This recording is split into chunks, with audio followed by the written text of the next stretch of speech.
Castillón Confidencial, de Albert Castillón. Bienvenidos, ¿cómo están? Gracias, gente sana, gente honrada que quiere saber la verdad, que va un poquito más allá de lo que cuenta la versión oficial y que además no es tonta, sabe muy bien lo que sucede. Amigos de Multicanal Radio, de Gran Vía Radio Barcelona, de Radio Montaña Leonesa y mi amigo de BOM Radio Benidorm. No dejéis de transmitir este espacio, se agradece el esfuerzo de cada uno. En YouTube, alcanzando, espero, en breve los 20.000 seguidores, que es una cifra preciosa, y que vivimos de ello, de la iniciativa de 4 sponsors amigos y de muchas donaciones que gracias a vosotros, a través de iVoox y del canal de YouTube, nos ayudan a alcanzar nuestras metas de libertad. iVoox, Spotify, Spreaker, Amazon Prime, gracias a todos. Ya les avanzo que hoy, en menos de una hora, van a tener una información privilegiada del 11M, de lo que ocurrió en los atentados del 11M, que va a dar mucho que hablar, porque casi todo lo que nos dijeron y casi todo lo que creemos que fue cierto es mentira. Y lo sabe y lo sabía el PSOE, y lo sabe y lo sabía el Partido Popular. Eso será en un rato, porque no me negarán que hoy hay que hablar del matón. No me refiero a Óscar Puente, me refiero a Koldo García, la mano derecha de Ábalos, del ministro de Fomento, detenido por comisiones, por cobrar presuntamente comisiones de la venta de mascarillas. ¿Quién es Koldo García? Pues miren, es el hombre que aparece en todas las fotos al lado, detrás del ministro Ábalos desde que fue ministro. Es un hombre violento, era portero de un club de alterne en Baracaldo, el club Rosalex, la mano derecha del ministro Ábalos, el hombre que estuvo siempre a su lado en todo. Por ejemplo, el que custodió los avales que sacó Sánchez cuando le echaron de secretario general y se recorrió España buscando afiliados que le apoyaran. Bien, pues el que custodiaba los avales era Koldo. Fue el asesor, escolta, chofer, amigo de juergas del ministro de Fomento y mucho más. Quizá también, como dice el juez, comisionista de los chanchullos del ministerio. Condenado en 1991 por dar una paliza a un vecino que se quejó de que su camión cortaba el tráfico, le partió la mano y varias costillas, condenado a 2 años y 4 meses de prisión. En 2011, de nuevo condenado por su extrema violencia, dio una paliza a un chaval de 16 años porque llevaba una camiseta pro independencia vasca. En definitiva, alguien extremadamente violento que alguna vez Sánchez en algún meeting en el País Vasco dijo: este es un ejemplo de militante, el que han detenido ahora. Sí, señores. También fue quien acompañó a Ábalos en el Delcy Gate. ¿Recuerdan? Sánchez llama a Ábalos de madrugada y le dice: oye, vete a Barajas que llega Delcy con unas maletas de Venezuela. Cuidado, ya sabes. Bien, pues el que custodió a Ábalos y observó que a las maletas no les pasara nada, presuntamente repletas de oro y dinero, fue Koldo García. Es por tantos favores que Ábalos, cuando fue ministro, le nombró consejero de Renfe. Sí, lo que hoy en experiencia ninguna, y ¿para qué importa? Y a la mujer de Koldo, ayudante de secretaria en el Ministerio de Transportes. La investigación está abierta, hay un montón de detenidos, 19 en total en infinidad de ciudades españolas, y lo que está claro, entre ellos el presidente del Zamora Club de Fútbol, Víctor de Aldana, lo que está claro es que Ábalos, durante la pandemia, año 2020-2021, gestionó infinidad de acuerdos con compañías aéreas para traer mascarillas a España. Entre esos acuerdos se pactó pagar hasta 53 millones de euros a diferentes empresas, ya saben, con prisa, sin concurso público, sin publicarlo en el BOE, con el trámite de urgencia. No es muy difícil saber quién hacía ese trámite más rápido y quién podía cobrar comisiones. Aquí la pregunta, señores, es: ¿repartió Koldo las comisiones que recibió gracias a su jefe Ábalos con el propio ministro? ¿Hubo reparto de comisiones o se las quedó todas Koldo García, dándole la espalda al hombre que fue su mano derecha, su hombre de confianza toda la vida? Es difícil de creer la segunda opción, pero Ábalos a día de hoy no está imputado. Veremos qué ocurre, porque las próximas horas son muy calientes. Por primera vez, y ya era hora, alguien es detenido por la UCO de la Guardia Civil, la Unidad Central Operativa, por comisiones de mascarillas. Y es alguien que tiene todos los secretos guardados en él, Koldo García. El día que hable, el día que cante, Ábalos y Sánchez, que se pongan a temblar.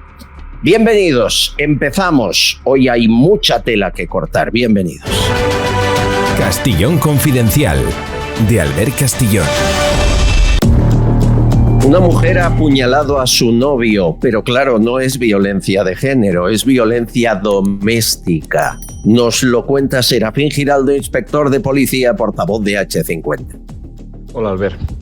Nuevamente, la Policía Nacional ha tenido que detener por un delito de violencia doméstica, en este caso a una mujer que apuñaló a su pareja, un varón de 63 años, con un cuchillo en el cuello. Logró salvar su vida de milagros. En este momento se halla ingresado en el hospital con pronóstico reservado. Los hechos ocurrieron en San Fernando, en Cádiz, una localidad de Cádiz. Y tras una discusión familiar, la mujer cogió ese cuchillo de grandes dimensiones y apuñaló a su marido en el cuello. Fue detenida por delitos de amenazas, delitos de violencia doméstica y un homicidio en grado de tentativa. Al parecer, este hombre estaba sufriendo un calvario dentro de su propia casa. La ley de violencia de género también acoge este tipo de actividad de violencia doméstica y trata de proteger a este tipo de víctimas en el ámbito doméstico. Estás escuchando Castillón Confidencial. Radioteléfono Taxi es la forma más fácil de moverse en taxi, conociendo exactamente el precio que te va a costar tu trayecto. Y ahora con precio máximo garantizado. Más de 4.000 profesionales dando servicio las 24 horas del día y todos los días del año. Llámanos al 91 547 8200 o descárgate Pide Taxi. Radioteléfono Taxi, tu taxi profesional, sostenible y seguro.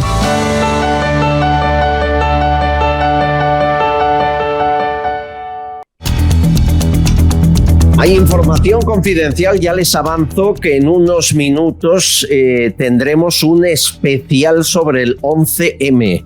De aquí un ratito estará por aquí Lorenzo Ramírez, escritor del libro 11M, y Jaime Rocha, espía del CNI. Lo que nos van a contar va a desmontar toda la teoría, el plan A del yihadismo y el plan B de ETA, que hasta ahora nos han vendido unos y otros. Ni una cosa ni la otra. Pruebas falsas, destrucción de los vagones que explotaron. Bueno, es un escándalo lo que se ha hecho en el 11M. Yo no he visto mayor manipulación en mi vida. Les daremos las claves, gracias al libro de Lorenzo Ramírez, para que ustedes saquen sus conclusiones. Pero antes de que llegue el especial 11M de hoy. Ayer, sesión de control del Congreso. Una escena en la calle Los Agricultores, ya lo avanzamos, a gritos cortando el centro de Madrid. Y el ministro de Agricultura a punto de caerse. Vean la escena. Señora presidenta, señorías, señor de Andrés, lo primero que tiene usted que... Perdón.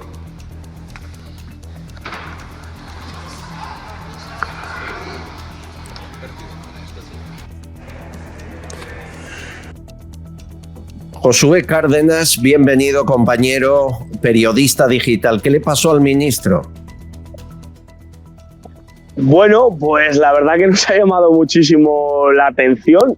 porque en medio de una pregunta de mucha relevancia política, de mucha actualidad, y una pregunta por la que están muy pendientes muchísimos agricultores y mucha gente del campo, pues el ministro le da por marearse. Hombre, hay dos opciones, una que evidentemente le puede pasar, como a uno cuando se enfrenta a un examen oral y de repente en la pregunta difícil pues le da un mareillo, sí. O bien es que el ministro no sabía contestar y ha sido una triquiñuela para poder salvar la pregunta. A mí me consta que sí que ha acudido a los servicios de médicos que hay en el Congreso y que ahí le han atendido, pero claro, todo puede formar parte de la misma pantomima. ¿Qué puede pasar? Evidentemente, que a todos nos puede pasar en un momento. Albert, yo no sé en años de carrera, a ti si en un plató te ha pasado en algún momento. A mí Creo que no, le pasó pero, a Julen Guerrero en una puede ocasión. Ocurrir. Pues y a mí me cuesta mucho creer que se lo inventara. Otra cosa, que lo exagerara, un vértigo, un mareo, eso ya no lo sé. Pero yo no. Yo lo que que sé, sé, no Albert, puede inventar es que esto. El tema incomoda muchísimo al gobierno. Ya. El tema les está superando. El tema ya está cogiendo un matiz transversal contra el gobierno muy curioso. Ya eso no es una cuestión como intentan hacer de unos ultraderechistas, como vende la izquierda. Sí, sí, sí. No. He tenido la oportunidad de acudir a manifestaciones de agricultores y esto ya es un mensaje contra el PSOE, contra los burócratas de Bruselas, que yo creo que cualquier votante de izquierdas o de derechas está asumiendo. Por lo tanto, el ministro, pues oye, hoy le ha afectado y ha sido la gran anécdota de la sesión de control al gobierno. ¿Y de los rifirrafes habituales, más de lo mismo o algo nuevo? Bueno, se ha seguido hablando de Galicia, se ha seguido hablando de las elecciones. Feijóo lo ha utilizado mucho. Ha dicho, yo estoy aquí en pie mientras usted está en el suelo. Ha utilizado lo de 40 contra 9, ¿no? Que yo creo que es bastante significativo. Y es lo que ha aprovechado. Por lo tanto, se ha seguido hablando de Galicia. Sánchez ha atacado a Feijóo, también lo ha hecho Bolaños al Partido Popular con el tema de la hipocresía. Ustedes nos llaman a nosotros de todo por negociar con supuestos terroristas y ustedes también lo han hecho. Pero bueno, la verdad es que es muy curiosa las sesiones de control últimamente porque, claro, el Partido Popular tiene demasiada fuerza, tiene 137 diputados contra los apenas 120 que tiene el gobierno. Por lo tanto, tiene muchos diputados que pueden preguntar muchas veces a los ministros. Por lo tanto, yo creo que cada sesión se convierte en un asedio bastante curioso y bastante interesante. Hoy no ha preguntado Vox, ha preguntado Miriam Nogueras, ha preguntado Mercedes Purúa, con los que, bueno, pues el trato del presidente siempre es mucho más cordial que con la oposición, evidentemente. Pero lo de Miriam Nogueras era ridículo. Preguntar, ¿cree usted que aprobaremos los presupuestos? Y seguro que, vamos, Sánchez le diría, de usted depende, señora Nogueras. Es todo patético esto. Es un juego. Era como la amenaza en la mafia, ¿sabes? Del Padrino. Le faltaba la cabeza de caballo, ¿no? Me ha sonado así a mí. No sé. Sí, absolutamente. Hombre, el Partido Socialista se ha portado bien de nuevo con Junts y ha prorrogado la ley de amnistía para que la votemos a principios de marzo, y yo creo que incluso si fallara tienen una nueva oportunidad de poder prorrogarlo. O sea que yo creo que ya el servilismo también a nivel burocrático y a nivel organizativo en el Congreso también se está notando muchísimo, ¿no? Por lo tanto, de verdad es una pantomima. Cada vez que los socios preguntan al gobierno es una ópera bufa absoluta. Bueno, estás por la carrera de San Jerónimo, vigila la cartera que pueden haber diputados, ¿eh? Te veo próximamente, Josué, un abrazo fuerte. Un abrazo, Albert. Gracias, amigo. Adiós. Josué Cárdenas, periodista digital, y me van a permitir, hay una escena, se produjo en las últimas horas, fue en el Senado, yo creo que es un punto de inflexión que no podemos dejar pasar. Marimar Blanco, hermana de Miguel Ángel Blanco, desde el PP, ataca a Marlaska así. Están pactando y negociando con quienes a día de hoy siguen teniendo las manos manchadas de sangre, entre ellas las de muchos militantes socialistas. Lo que persigue, señor ministro, es que los españoles olvidemos, porque nuestro olvido es lo único que puede llevar la paz a sus conciencias. Pues ya les adelanto que lo tienen claro. Tenía la oportunidad Marlaska para no decir nada, para tirar pelotas fuera, lo que hacen siempre. Pues no, voy a por ella. Señora Blanco, de tú a tú, vuelva a aquel espíritu de Hermoa, vuelva al pacto de Ajurianea, vuelva a respetar la dignidad. Marlaska le dice a la hermana de Miguel Ángel Blanco que vuelva a respetar la dignidad. El hombre que acerca presos al País Vasco para que los libere el PNV, el que pacta con Bildu, el que ha blanqueado a Otegi, el que permite homenajes a etarras en todos los pueblos, el que da la alcaldía de Pamplona. Es tan brutal el cambio de cromos, yo no sé. Permítanme, José Luis Rancaño seguro tiene opinión al respecto porque su corto 27 minutos resumía muy bien de lo que estamos hablando. Bienvenido, productor, ¿cómo estás? Muy bien, Albert, ¿qué tal estás tú? ¿Habías oído lo de Marimar o no? Sí, es que ayer fue un día espectacular, tanto en el Congreso como en el Senado. Luego, si quieres, te cuento. Lo de Marlaska, yo tengo una opinión muy particular sobre Marlaska. Yo creo que Marlaska representa el arribista en su esencia pura. Hizo la carrera judicial de la mano del Partido Popular, sí. Ha hecho la carrera política de la mano del Partido Socialista y no sé si va a hacer una carrera posterior, no sé si será la de artista o alguna otra carrera parecida. Al ver la degradación institucional está llegando a límites que nadie podía imaginar. Totalmente. ¿Tú no has escuchado el aire ese chulesco de tú a tú? Es decir, yo no sé si es que este flow, como dicen los jóvenes, que tiene el presidente del gobierno se empieza a copiar entre sus ministros, pero es que me parece que la intervención de Marlaska está absolutamente fuera de tono. Tenía que haber mantenido, aunque fuera por decoro, el respeto con la hermana de Miguel Ángel Blanco. Pero ayer Marlaska estuvo desafortunado en todas sus intervenciones. Es que creo recordar que también llamó como cómplice del narcotráfico a Feijóo por la famosa foto esa que... Bueno, saca la foto del narcotraficante siempre que puede cuando le acusan a él. Mire, lo que pasó en el Congreso, Rancaño, es que al fin piden un minuto de silencio. Miren que han pasado 15 días, es igual. Piden un minuto al fin por los guardias civiles asesinados en Barbate por el narco. Escuchen esto y si están viéndonos por YouTube, vean la gente que había en el Congreso. Porque ni estaba Bildu, ni Esquerra, ni Junts, ni Podemos, ni nadie en la bancada azul, ni un solo ministro. Vean. Como muestra de respeto, de solidaridad y homenaje a los guardias civiles que en aquel día fueron asesinados, les pido que guardemos un minuto de silencio.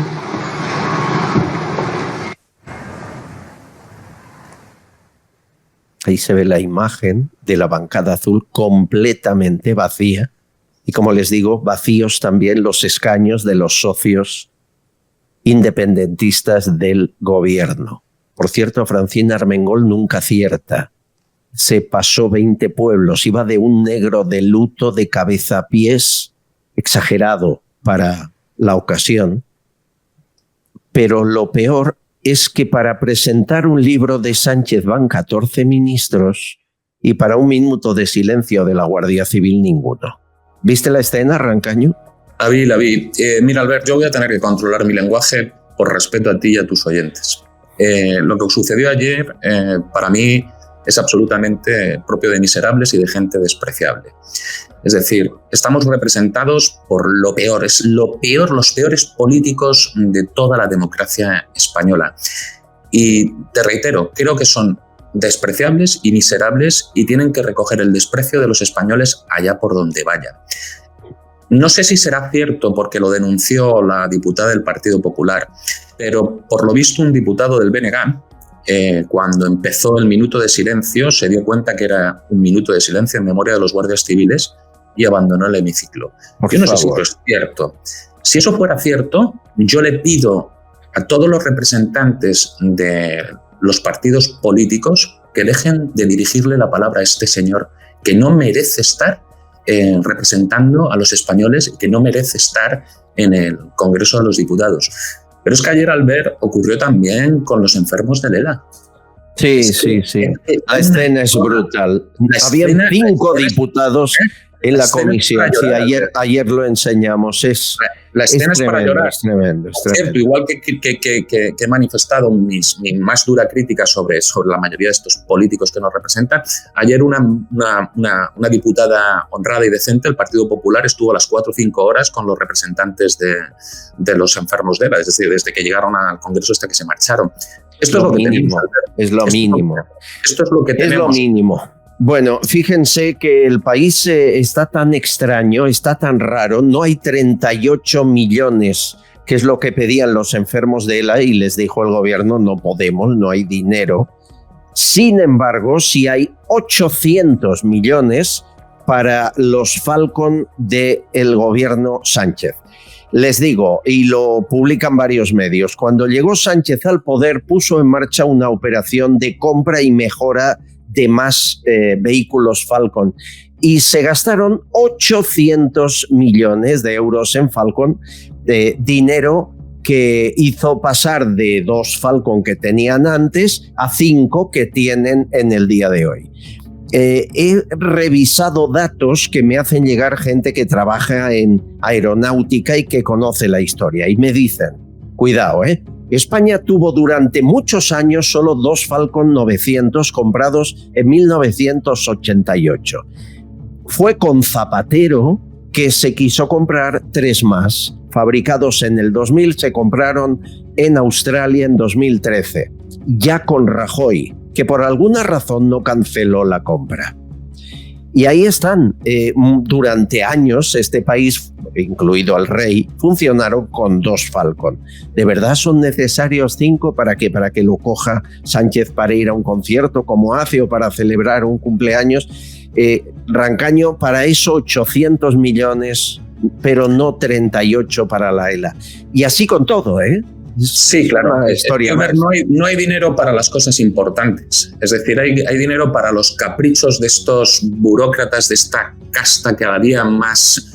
Es que no sé ya ni cómo calificarla. Es decir, están perdiendo absolutamente el decoro en todo. Pero Albert, en el caso del ELA, más allá del presupuesto, yo creo que hay un elemento ideológico detrás de no querer ayudarles. Es que siguen pensando que es una solución mucho más eficaz la eutanasia que el destinar recursos para que esta gente pueda vivir y alargar su vida y mejorar sus condiciones. Y yo creo que la realidad, Albert, la realidad es que hay un criterio ideológico, porque si no... Posiblemente. Posiblemente. Tengo mensajes en el buzón de voz, en el teléfono habitual, 649-532435. Les contamos hace un par de días que 31 millones de euros en la vacuna española llamada Hidra, hecha en Amer, Girona, donde nació Puigdemont. Casualidad, 31 millones caducan y no se van a usar. Más de 3 millones de vacunas este verano. Roseta deja su comentario. Pues mire, afortunadamente caducan, porque así al menos esos dosis de esas vacunas no arruinarán la vida de algunas personas. Hay quien se ha quedado muy mal y bueno, hay quien tenía ya una enfermedad y entonces se la puso en marcha, y trombos y demás. Y no lo digo yo por decir, lo dicen muchos estudios y muchas pruebas ya que hay, y gente que ya ha puesto demandas. Así que, pues bueno, pues mire, en este caso sí que me alegro que los 31 millones hayan ido a la basura, en el sentido ese, en el otro no.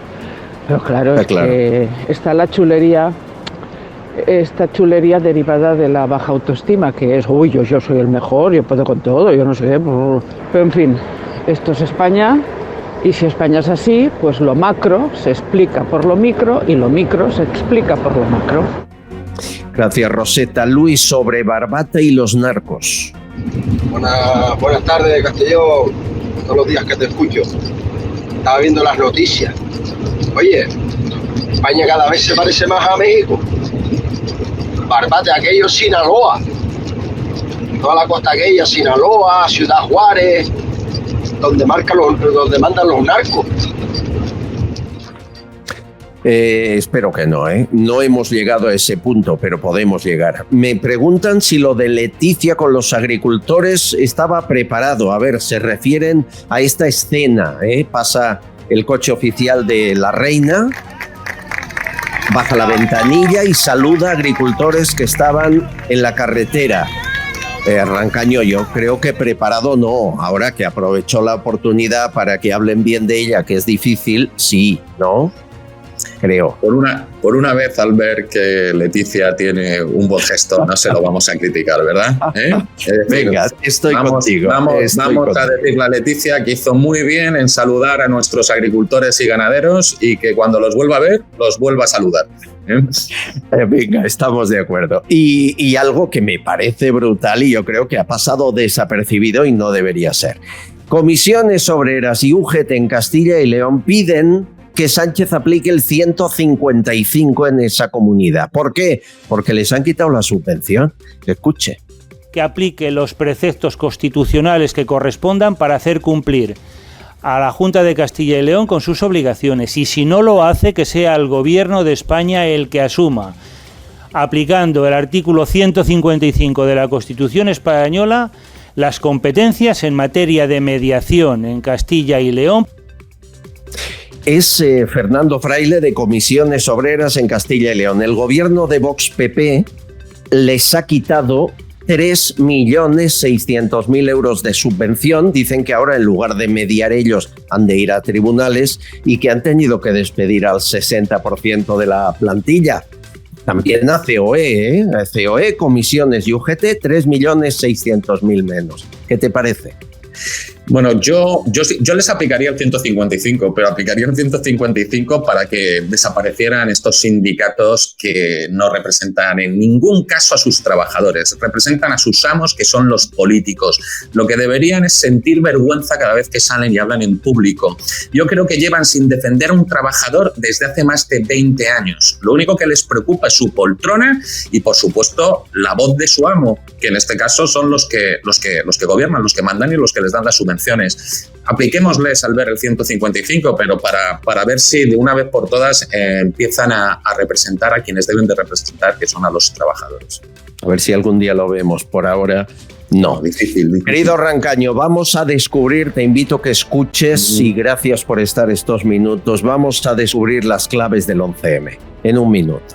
Gracias, José Luis. Esto da para otra película o un corto de los tuyos, ¿eh? Esto da para una serie larga, pero para una serie larga. Wow. Se van a quedar ustedes de piedra, prepárense. Mentiras, pruebas falsas, gente acusada que era confidente de la policía. ETA sí pero no. Al-Qaeda, ni el nombre aparece en el sumario. Las mentiras del 11M hoy al descubierto aquí. No se vayan.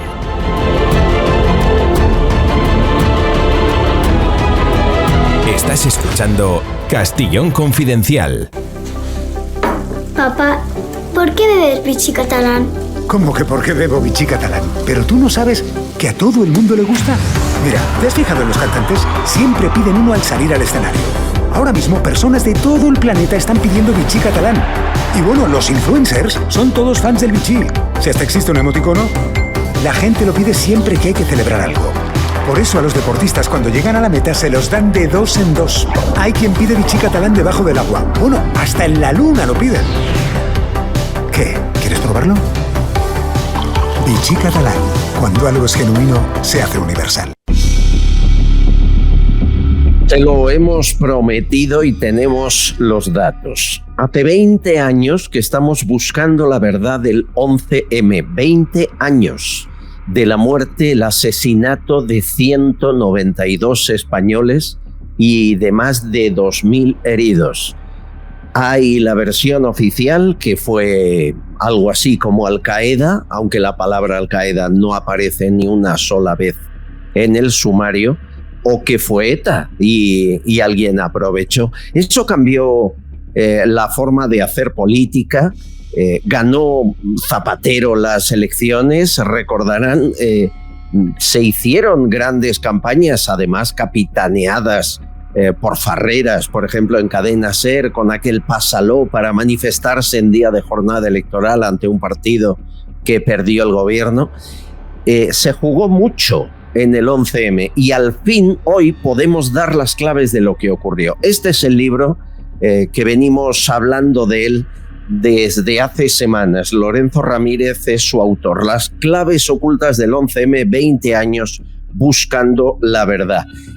Es un libro que no dice que ocurrió, o mejor dicho, no dice con nombres y apellidos quién fue el autor de los atentados, pero le da todas las claves, como nunca había ocurrido, para que esa conclusión, creo yo, la saquen ustedes solos, que es mucho mejor, ¿no?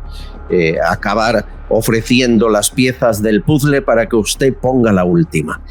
Lorenzo es periodista, es escritor y es experto en geopolítica. Bienvenido, Lorenzo, felicidades por tu libro. ¿Cómo estás? ¿Qué tal? Muchas gracias, encantado, ¿no?, de volver a compartir un ratito contigo y con toda tu audiencia. ¿Qué trabajón te has dado? ¿Qué de entrevistas, qué de datos, qué de papeles? ¿Cuánto tiempo para escribir esta maravilla? Bueno, en realidad ha sido un trabajo que precisamente un poco la idea del título era esa. Son 20 años buscando la verdad, 20 años de muchas notas, 20 años de documentación, pero evidentemente, como bien sabes, cuando uno se va a poner a escribir un libro, pues tiene que volver a recuperar esas viejas fuentes. La verdad es que he encontrado nuevos datos en viejos documentos. Lo más duro ha sido volver otra vez al sumario, volver a revivir todos aquellos momentos y sobre todo el ver y comprobar, ¿no?, cómo las mismas personas hicieron diferentes declaraciones, primero a la policía, posteriormente al juez del Olmo y luego en el juicio.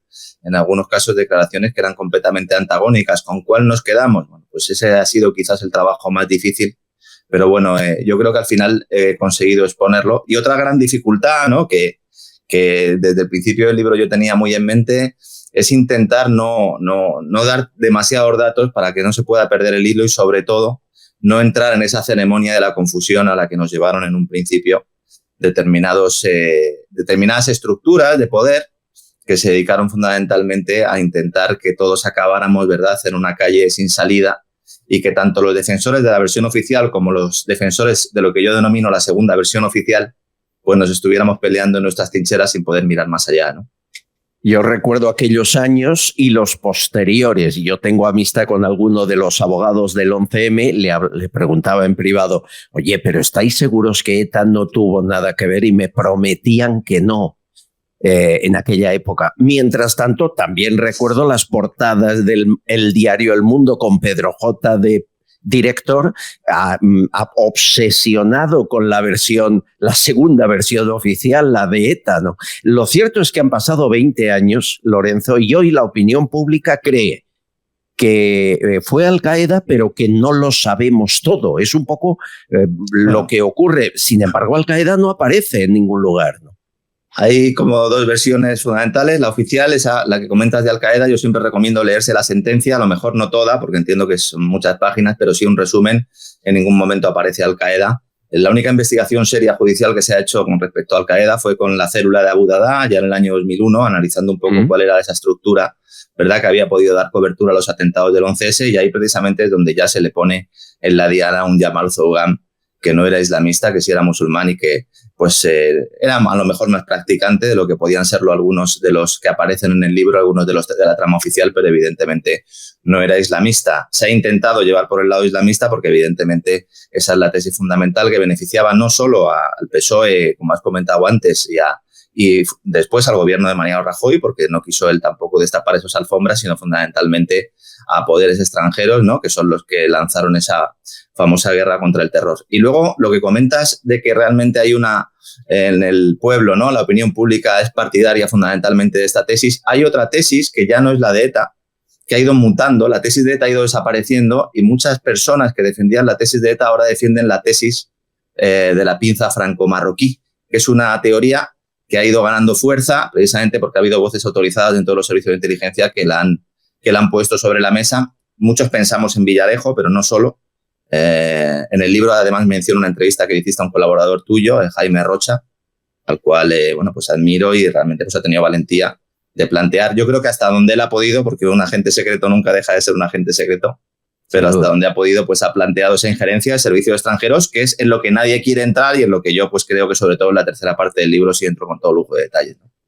Pues vamos a saludar al amigo Jaime Rocha. Bienvenido. ¿Cómo está usted? 38 años espía del CNI. ¿Cómo está, don Jaime? Buenos días. Pues cada día un poquito mayor, pero bueno, aquí me observo. Bueno, usted fue el primero, y lo saca en el libro Lorenzo, que hace como un año que yo le pregunto sobre el 11M en una entrevista radiofónica, y usted me dice, hombre, que detrás estaba el espionaje de Marruecos. Pues no, lo que para usted era obvio, para la opinión pública no lo era. ¿Sigue defendiéndolo a día de hoy? Sí, yo no sé si en aquella ocasión apunté que había habido en Tánger unas reuniones previas preparatorias del atentado, o sea que se habían ido a Tánger a reunirse, no a otro país. Yeah. ¿Eso es indicativo de algo? Pues para mí sí. Pero en fin, que cada uno lo interprete como quiera. Es decir, que Marruecos sabía que se iba a producir ese atentado, Jaime, ¿o no? Pues yo creo que sí. Yo creo que sí, que efectivamente el servicio secreto marroquí tuvo que ver en el atentado. Esa pinza franco-marroquí, Lorenzo, tú la comentas y mucho.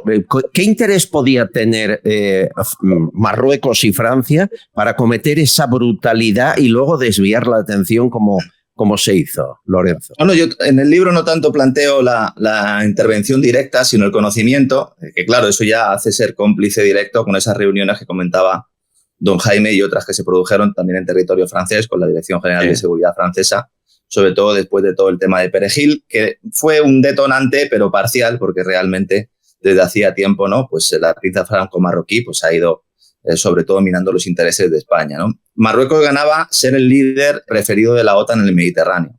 A Marruecos se le prometió hace tiempo al régimen de Mohamed VI, yo creo que ya también con Hassan, pero con Mohamed VI, que iba a ser realmente el policía de Estados Unidos en el norte de África y también evidentemente en el sur de Europa. Hay unos intereses en África muy importantes. Utilizar el yihadismo, ese islamismo internacional también para ejercer medidas de control y para posicionar los intereses estratégicos de Estados Unidos en la zona era muy importante. También se le dijo a Pedro Sánchez, ¿no?, que iba a participar España de todo ese proceso, sobre todo en el ámbito energético, en el ámbito comercial. Ahora estamos viendo toda la crisis que se está produciendo en el sector agrícola y poca gente habla, algunos sí lo comentamos, ¿no?, realmente de cómo la Unión Europea está ayudando a Marruecos a ir creciendo, incluso se le está dando dinero para ayudas contra la sequía, cuando en realidad pues hay otros países que tenemos unas necesidades perentorias y además pertenecemos a la propia Comisión, y luego, bueno, por la propia lucha tradicional, ¿no?, que ha tenido siempre Marruecos, en concreto en aquella época con el gobierno de Aznar. Hay que recordar también, lo comento en el libro, que no se dejan tropas en Perejil después de aquella operación, fundamentalmente porque George Bush le ordena a Aznar que no ponga tropas en Perejil, porque Aznar sí que quería dejar tropas en Perejil, ¿no? Eso lo especifico ahí.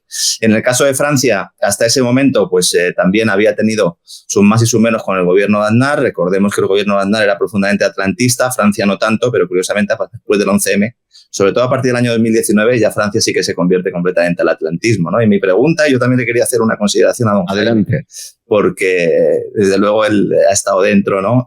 De alguna manera uno nunca se va, ¿no?, de los servicios de inteligencia. Entonces, si realmente Francia y Marruecos tuvieron algún tipo de conocimiento, no vamos a decir la gestación, pero que sí se produjeron reuniones donde se pudo hablar de este atentado, son dos países órbita OTAN, con lo cual la cúpula OTAN tenía que tener un conocimiento de que se podía organizar un atentado en España, ¿no? Vamos a hablar de Estados Unidos más que de OTAN, porque bueno, y el valedor de Marruecos evidentemente es Estados Unidos, y a lo largo de estos últimos años lo sigue siendo. Incluso últimamente propiciaba el acercamiento a Israel. Aquí quien maneja los hilos es Estados Unidos, ¿vale? El que dirige toda la política occidental de seguridad y tal es Estados Unidos. Y bueno, pues evidentemente en un caso como esto, yo como cuando pasan cosas como esta, y como ha pasado el otro día con el tema de Israel, y me dicen, bueno, pero el Mossad no sabía, tal, no sé qué, que lo estuvimos hablando también, ¿no? Sí. Yo creo que muchas veces es que no se hace el cálculo apropiado de lo que puede pasar, sino que se piensa que es una cosa de bajo nivel, ¿no? Y luego la cosa se convierte en una barbaridad, como fue el 11M o como ha sido ahora lo de Israel, ¿no? El ataque de Hamas. Pero entonces, me sorprende porque vosotros dos, Ramírez y Rocha, dais como normal que Francia, Marruecos y Estados Unidos supieran que se iba a cometer un atentado en España, con vaya usted a saber qué intereses, que ya vamos descifrando. Claro. Eso no es ni mínimamente normal. Hay una teoría, y os pregunto primero a Rocha, luego a Ramírez, que dice que Zapatero también fue informado. ¿Es cierto eso? Bueno, eso no lo puedo saber, no tengo ni idea en ese momento Zapatero qué lugar... Lo cual significaba jugar cartas a favor de un candidato muy desconocido. Hay un tema que yo lo he comentado y lo he comentado con dirigentes del PP. Digo, ¿cómo un país en estado de alarma, como se estableció en el momento del atentado, continúa con un desarrollo de unas elecciones nacionales? Digo, ¿cómo el presidente del gobierno en ese momento no para todo ese proceso para hasta restablecer la normalidad en el país? Porque es algo incomprensible, yo no lo entiendo. Entonces, claro, el que no lo hiciera también me da a entender que de alguna manera pues también había parte a lo mejor del propio gobierno que tenía conocimiento de algo. Bueno, esa pelota te la ha tirado a ti, Lorenzo.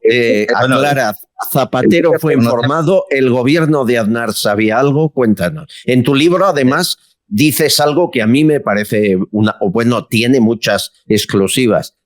Dices que el atentado iba a ser el día 10. Cuéntanos, por favor. No, iba a ser el día 12, no ese atentado. O sea, hay una teoría que yo creo que gana cada vez más peso de que el atentado del 11M es un atentado superpuesto sobre otro atentado que se iba a producir el 12M. Fernando Mújica fue el periodista, ¿no?, que anticipó toda esta información. La idea era, como planteaba él, se le iba a hacer un regalo electoral al gobierno de Aznar, deteniendo a toda la cúpula de ETA y abortando un atentado el día 12, que sería de unas características similares, porque no olvidemos que el atentado del 11M, al menos tal como se plantea públicamente y oficialmente, era muy parecido a otros atentados que habían sido abortados de ETA anteriormente, el atentado de Chamartín, recordemos la furgoneta de Cañaveras. Entonces había como una sensación, la opinión pública, de que se podía producir una detención de la cúpula. Una cúpula de ETA, que esta es otra de las grandes cuestiones que hay que poner sobre la mesa, estaba infiltrada por los servicios de seguridad hasta tal punto de que el día 4, justo antes de que se produjera la explosión del piso de Leganés, se detiene a esa cúpula de ETA. Y aunque es verdad que luego se produjeron atentados, pero el principio de fin de ETA realmente es en ese momento. Nos tiene también que hacer plantearnos, hasta qué punto determinados infiltrados lo sabían. Cuando se produce el atentado, las personas que estaban controlando, que es como se denomina en el argot, ¿no?, a esa cúpula de ETA, son contactadas por el gobierno y le dicen, oye, mira, es que nosotros aquí no nos hemos movido. El CNI precisamente tiene acceso a las grabaciones telefónicas de Otegi, donde Otegi tampoco da la impresión de que sepa que se iba a producir ese atentado.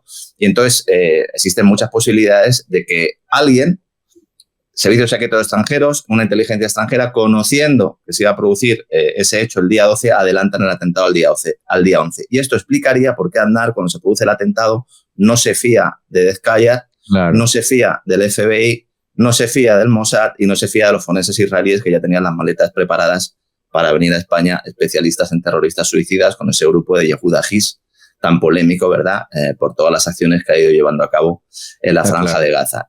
Entonces, mi tesis o mi hipótesis, y yo creo que queda bastante bien plasmado en el libro, es que eso es lo que intenta esconder el gobierno del Partido Popular. No un conocimiento sobre quién comete los atentados, sino como un pecado original, sabiendo que iba a hacer una operación antiterrorista con tintes electorales y luego sospechando que realmente algún país aliado podía haberle hecho la cama. Porque yo no considero que nadie del Partido Popular, nadie del PSOE, ni siquiera los mandos policiales que pudieron participar en la trama de encubrimiento supieran realmente quién cometió el atentado. Porque hay dos partes aquí, una trama de encubrimiento y luego quién comete el atentado. Y por no eludir tu pregunta, ya para terminar, con respecto al tema de Zapatero, a Zapatero le envía Miguel Sebastián un mensaje, luego hablan posteriormente, indicándole que Wall Street sabe que el atentado tiene un corte islamista, porque el origen islamista del atentado no se empieza a configurar en España y no empiezan a aparecer determinadas pruebas hasta que en Estados Unidos se toca la corneta y se determina que han sido los islamistas. Pero por una cuestión muy sencilla y nada conspiranoica, a Estados Unidos le interesaba que fueran los islamistas porque necesitaba justificar esa presencia internacional con la guerra contra el terror. Entonces, aquí esas son las dos cuestiones un poco que imbrican y que ayudarían a explicar la actuación del Partido Popular y del Partido Socialista. Hay que tener en cuenta previamente al atentado hay 2 intentos por parte de ETA, de 2 furgonetas que son detenidas, de entrar en Madrid con explosivos. Hay que tener en cuenta que la procedencia de los explosivos de una mina de Asturias, y a la persona que trae los explosivos se le juzga, y creo que es el único condenado, me parece recordar, no sé si es el único. No, Trasorras está condenado por venta de explosivos, pero no por pertenecer a banda terrorista. El único condenado es el del locutorio. Es por la venta de facilitado, sí, exacto. Bueno, entonces, efectivamente, cabe dentro de lo posible, pero no estoy totalmente de acuerdo de que hubiera un atentado preparado de otra factura y que adelantara a este, ¿no? O que pero Rocha, tú me dijiste en la entrevista radiofónica que nadie del CNI se creyó lo de la mochila. Se encontró una mochila que parecía una prueba preparada, ¿verdad? Sí, no, ni eso, ni el suicidio colectivo. O sea, hay de Leganés. Totalmente. Ni la furgoneta de Alcalá tampoco. Claro, ¿quién colocó esas pruebas falsas? Os pregunto. Ahí hay una serie de pruebas falsas que están perfectamente estudiadas, cómo hacerlo y en qué momento, y luego pues eso, la furgoneta, la mochila, la desaparición de pruebas, los trenes se desaparecen, antes de que los trenes del atentado, antes de ser desguazados, desaparecen y no se puede investigar sobre los restos del tren. Pero ¿quién creéis que hizo esto? ¿Quién creéis? El suicidio colectivo es un tema... Sí, ahora vamos a ello. ¿Acusarías a espionaje marroquí de ello, a la destrucción y montaje de pruebas falsas? No me atrevo. Yo... Bien. Seguramente eso tiene una factura más ibérica que otra cosa. Más ibérica. ¿No? Claro, a ver, hay que estar in situ, ¿verdad? Es verdad que hay infiltración, que eso no lo hemos comentado, hay infiltración de servicios secretos, no solo de los marroquíes y de los franceses en España, recordemos que se han producido unos ejercicios CMX-04, sino también de los propios estadounidenses, ¿no? En su libro Alfredo Grimaldos cuenta una anécdota que yo suelo explicar también muchas veces, lo sabrá Jaime Rocha, hay algunos pluriempleados que trabajan la mitad del día para unos y la otra mitad para otros, ¿no? Sí, espía de uno, claro, es verdad. Claro, entonces los mandos policiales, mi tesis es que los mandos policiales realmente no ordenan esa trama de encubrimiento, pero sí que determinados elementos dentro de las estructuras de las fuerzas y cuerpos de seguridad, elementos que hay que determinar quiénes son. Yo he seguido la pista hasta donde he podido, pero realmente tienen que ser algunos de los que estaban presentes, que hacen una práctica que también es profundamente antidemocrática, pero que las personas que trabajan en el sector de la seguridad saben, y es que de vez en cuando se colocan pruebas para facilitar, entre comillas, la labor del juez. Entonces, muchas de las personas que participan en esta trama de encubrimiento seguramente no eran conscientes de que estaban participando en una trama de encubrimiento. Y luego hay que decir que los que descubren la bolsa, porque no era una mochila de Vallecas, es la bolsa, eran policías que llevaban 48 horas en el cuerpo trabajando, ¿no? Con lo cual aparece allí porque tenía que aparecer. Sí, Dios mío de mi vida. No se trata de que los mandos de la policía, sino infiltrados, gente que trabaja por horas, en fin, todo eso absolutamente posible. Es surrealista, ¿no? Lo que estáis contando para muchos oyentes, seguidores, será surrealista. Montaje de pruebas falsas, pero... Ese mundo en sí ya lo es. Ya, pero vamos a la muerte del atentado de Leganés, donde además fallece un policía. Allí se ordena entrar, y a mí me consta que era un suicidio ordenar entrar ahí a un policía, y de hecho se denunció que esa muerte se podría haber evitado. ¿Quién ordena destruir pruebas haciendo explotar el piso de Leganés, Lorenzo? El piso de Leganés necesitaban suicidas, es decir, las reivindicaciones que se habían producido no se las había creído nadie, es decir, la que aparece en el medio londinense, llega al CNI y dicen, bueno, ¿qué tipo de broma es esta? Luego el vídeo de la M30, que también es muy sospechoso cómo aparece, ¿no? Precisamente el padre de una persona que trabajaba en Telemadrid encuentra el vídeo. Entonces hacía falta que se suicidaran para poder justificar toda la tesis islamista. Y luego, sobre todo, había que hacer un cierre de expediente, había que dar carpetazo a todo esto. El tema del piso de Leganés es tremendo porque hay hasta 3 versiones de cómo la policía encuentra el piso de Leganés. Hay hasta 3 versiones, la del tiroteo en Zarza Quemada, la de que investigan unos números de teléfono y encuentran finalmente a quién le alquilan el piso, y luego hay una tercera posibilidad. Ese piso era un piso marcado por la policía. Es un piso que se utiliza para realizar detenciones. Es un piso que los vecinos conocían porque habían detenido determinados grupos que se dedicaban al narcotráfico. El piso estaba pared con pared con un policía dedicado a los servicios de escucha que era especializado precisamente en cuestiones antiterroristas. El piso lo conocía la policía desde hacía muchísimo tiempo y es un piso que se utiliza para cerrar el expediente. Con respecto a lo que has comentado, los GEO es muy importante. Los GEO entran en el inmueble contra el criterio del mando GEO. Y el mando GEO lo ha dicho por activa y por pasiva. Es un mando policial el que dice que tienen que entrar porque los GEO lo que pretendían es, no, vamos a hacer una tarea de desgaste. Vamos a llamar a un intermediario, vamos a tenerlos aquí hasta que estos señores se rindan. Es cuando entran los GEO, cuando se produce esa explosión. Y no se produce esa explosión dentro del edificio, como si llevaran mochilas o llevaran cinturones bomba. No, se produce en la puerta. Esa carga estaba puesta en la puerta. Son los primeros suicidas del mundo que ponen los explosivos en una puerta. Y son los primeros suicidas del mundo que hacen cola para llamar por teléfono para despedirse de sus familiares. Una información que hemos conocido precisamente a través de los servicios secretos marroquíes. De hecho, el hermano de uno de los que estaba dentro le llamaba a la policía y le decía, oye, ¿te ha llamado ya tu hermano para despedirse? Y entonces decía, lo dijo en el juicio, decía, bueno, pero sí, ¿por qué me va a llamar mi hermano, no? Estás diciendo que se provocó la explosión para que murieran y se simuló que el piso de Leganés... ¿Estaban muertos ya? Es otra cuestión que tendríamos que preguntarnos. Exactamente. Hay quien ha creído esa teoría, que ya estaban muertos y luego se destruye cuerpo, nada más. Y luego hacía falta que apareciera gomado seco que explotara. Y ahí sí que explotó gomado seco. De hecho, aparecieron hasta los cartuchos que faltaban, ¿no? La pregunta es quién hizo explotar el piso de Leganés si no fue un suicidio, como parece evidente, ¿no? Parece muy evidente que no fue un suicidio, evidente. Eso está clarísimo. Está clarísimo. Y además, incluso la forma, ¿no? Como acaba de explicar Lorenzo, en la puerta, el explosivo en la puerta. No se entiende. Cuando pregunto quién, nadie responde porque es que estamos dando las claves. Que no lo sabemos. Ya lo sabemos. Ya lo sé. Clave ahí. Lo que sabemos es quién no fue, que no fue un suicidio. No fue un suicidio, eso está claro. Es más, claro, en tu libro, Lorenzo, tú todo el rato explicas... Perdón, Jaime, dime.